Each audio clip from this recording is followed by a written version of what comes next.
Chuối trở dưa sắc nào.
Cùng cái gì thay chó nó có người nào thế đâu không chết tới đâu.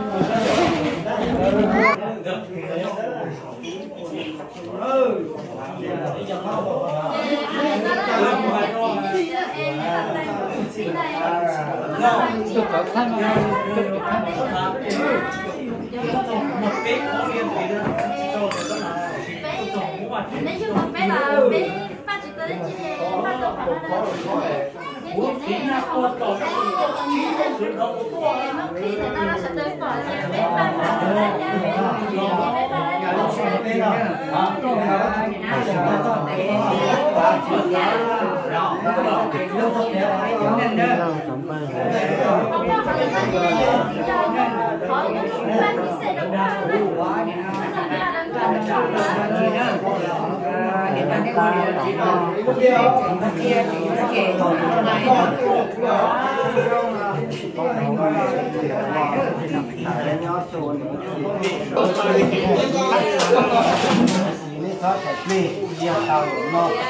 thế chỉ cho ba ôn đi giờ được lúc chỉ cho lấy trẻ về để làm bao nhiêu thế và nha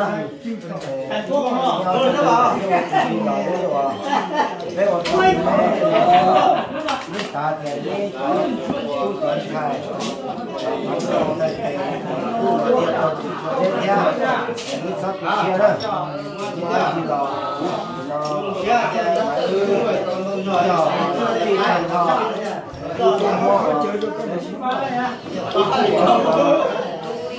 bà này thì là chị hai lo từ do chúng ta đi rồi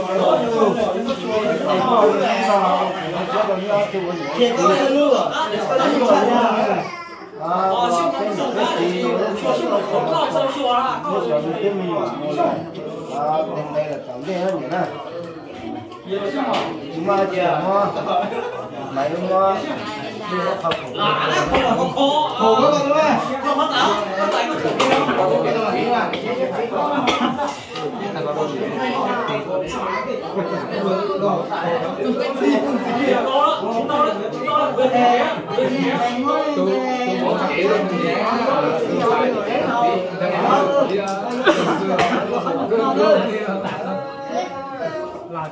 khi nó kéo vào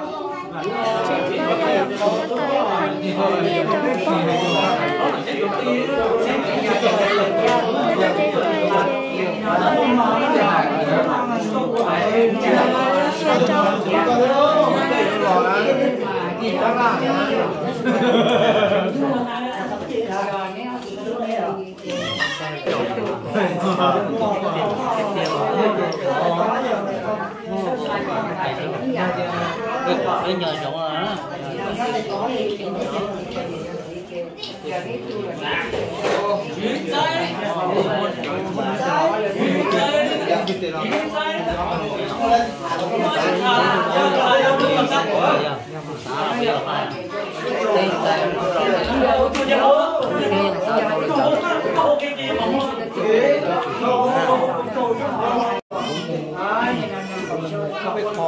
thế dù nó còn là đang làm mà dù quan mà dù còn hay dù chơi lo chơi cũng bạn nó cũng chạy bạn nó cũng nói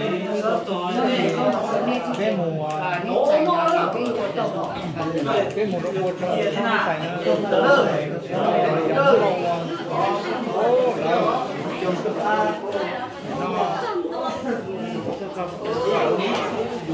bây giờ cái lò hai chị khi cũng thấy tiền nó cũng tiền nó ô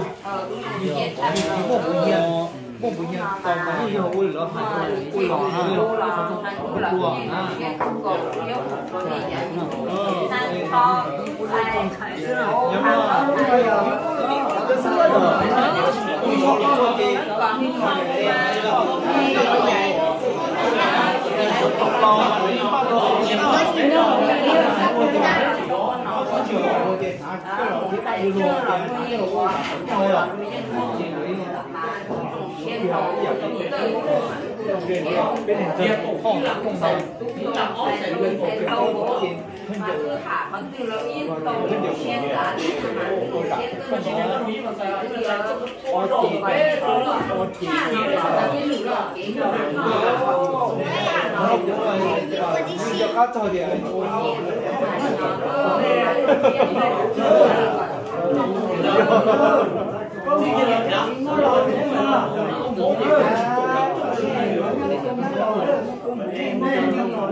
nhiều khi trái là khi kia lúc ta tát tỏi nó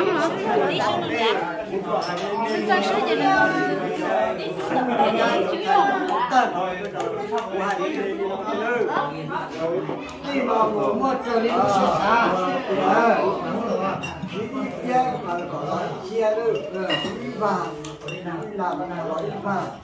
còn nhót trên nhiệt của trên lý mà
của tôi có hậu tua rồi đấy, của tôi có hậu tua rồi đấy, có thể lý lộ hơn, có lý nào là của tôi có hậu tua là của thiên bia á,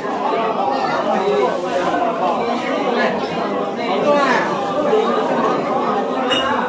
hậu tua là lên nhà sĩ,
Tao nó mà giống có hả? Chỉ chúa cái này, chỉ mua là, nó là.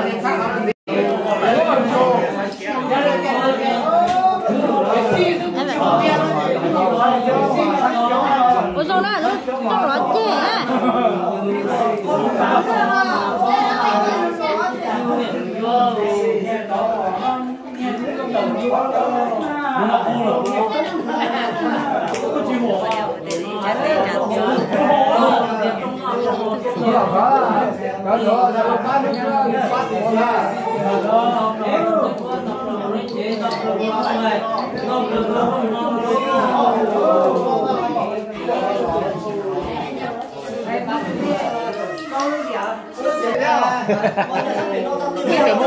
Nó sắp đến từ một tuyến tối cho họ.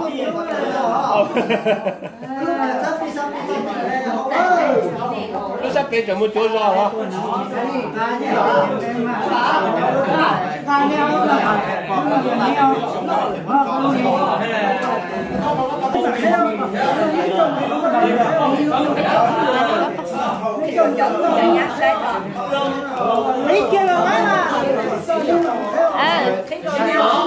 Khi lợi ích thay à? Khi lợi ích thay à? Nè thích gì cái lời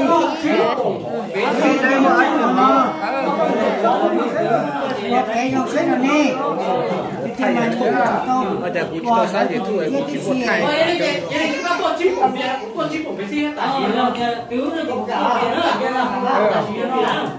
À đến thôi nhà này một từ bê xi nè. Đi là khi lợi ích thay.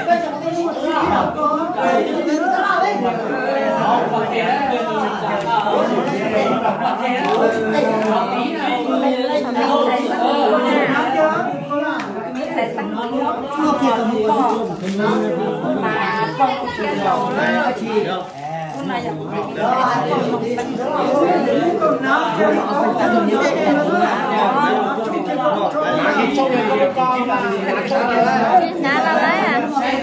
Sáng thế? Sáng. Tôi để chỉ có hổ luôn.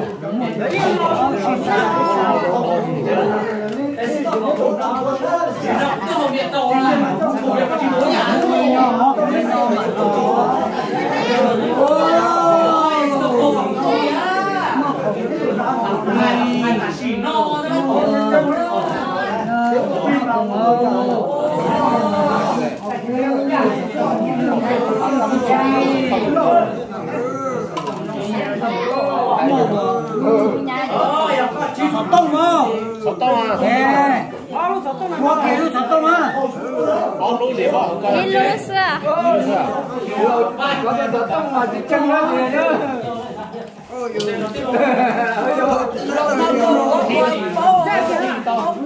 Chạy bắt đầu rồi thế. Không thể chạy hết được đâu ha. Thật đó nha, một tổ không ra nữa. Thật đó, cái tổ không ra nữa. Cái gì đó đấy là luôn nhá. Đi luôn đi bảo ông nặng đi.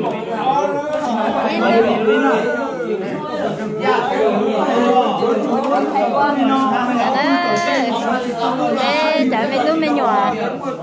Ê.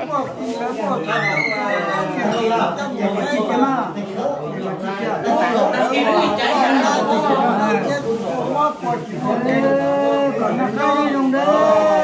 Lo việc lo việc.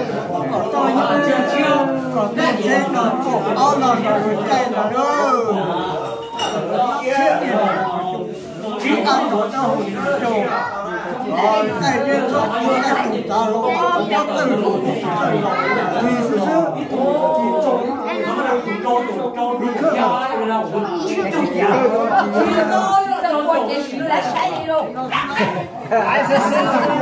Nói vì ông nó kia. Nói chúng ta có chê chê nói vì ông nó kia.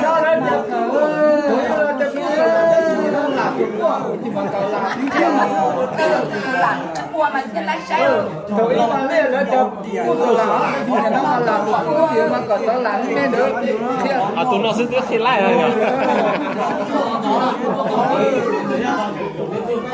lúc nó mua là to mà con đi mà là khác của nó mua lên rồi em muốn lên một tê nhưng mà xe gì Rồi có lần rồi tôi xin tao ta sẽ mua luôn nó kìa không mua sao phải chơi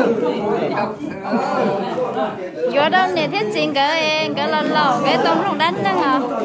Ê, bây giờ mấy đứa bên nhỏ tụi tuần nhẹ vậy bây chúng ta tao đi nó sẽ chỉ yếu tao thật sự là chip ba này thiết tao phán đó này.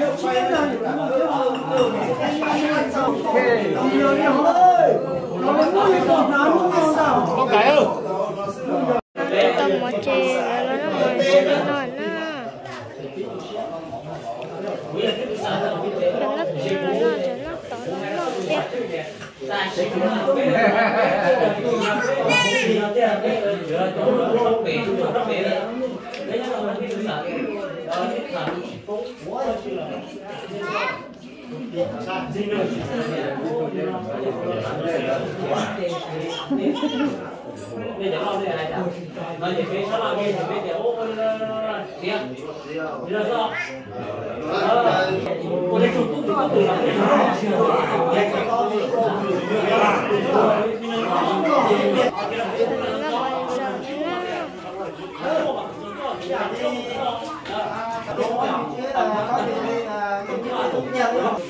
Biết tao hả? Thì muốn nó chấm này cho có đây chấm chút chấm nha, rồi tôi làm chút